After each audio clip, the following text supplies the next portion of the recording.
Hi, I'm Pam East, and today I'm going to talk to you about clay keepers or clay hydrators. I'm going to show you how to make a clay hydrator. First, let's talk about a clay keeper. This is a clay keeper. It's for long-term storage. It's a glass jar. There's a sponge in the top and the bottom, and I get these from Cool Tools. Cool Tools makes these wonderful clay hydrators. And as you can see, my clay is wrapped up in plastic in here. The sponges are wet.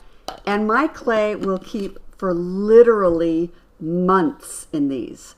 So that is great for long-term storage. But when I'm working, when I'm at my desk working, it's kind of a pain to be opening up a jar and taking out plastic wrapped clay and unwrapping it and wrapping it. So in that case, I want something that will keep my clay from drying out just for a few hours while I'm working. And that's where these lovely clay hydrators come from. And this is an idea that I learned from Lizelle Crowley. She invented it, and she shared that with all her students. And this is a terracotta flower pot. And I have a little saucer that it fits in. This is a 4-inch pot. And I've got a saucer that it fits comfortably in.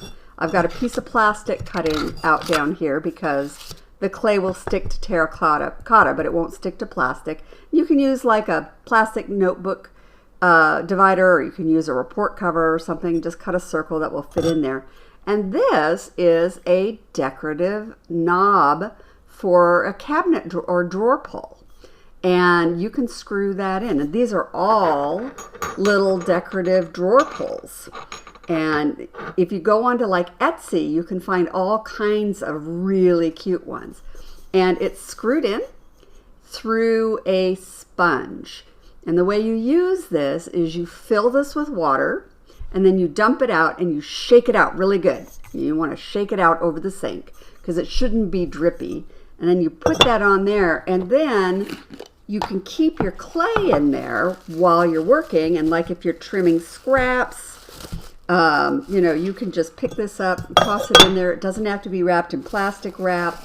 And that's going to keep your clay nice and moist and ready to use. And it'll keep it for several hours. It's not for overnight storage. It's just for while you're working. So let me show you quickly how to put it together. It's really easy. Here I've got the flower pot. And I've got a knob. There's my little knob.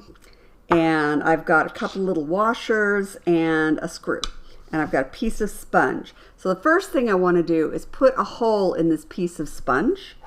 So you could use an awl. If you have an awl, you could just like come in and do that. But sometimes that hole is too small for the screw. I find that a small hole punch works better. And I'm just going to literally punch a hole. This is unexpanded or compressed sponge. When you get this wet, it swells up, and then it looks, well, I guess this one is like that too, but it does swell up with the water and keep the area moist. You can get these on Amazon under compressed sponge, cellulose sponge. So once I've got that, I'm going to put a little washer on there. Now, the screws that come with the knob pulls are sometimes a little long. And you may have to get a different screw, just match it up, but get a shorter one. Or in some cases, if it's just a little bit, you can fix it by just using 2 washers. And I happen to know that this one needs 2 washers. So first thing I'm going to do is get the screw through the sponge. And then I'm going to pop on another washer because I know that it was just a little long, but not too long. I'm going to pop that through, and there it is. And then I'm going to start winding that on. And at some point, I'm going to need a screwdriver. So I'm going to put the screwdriver in the screw, and I'm going to just tighten that up. And there it is. And literally, that's all there is to it. So when I get that wet, and then I've got my little tray, and I can keep that on my desk. And that's all there is to it. They are easy peasy. I hope you enjoy this, and I hope you go out and make your own and have some fun with it. Bye-bye.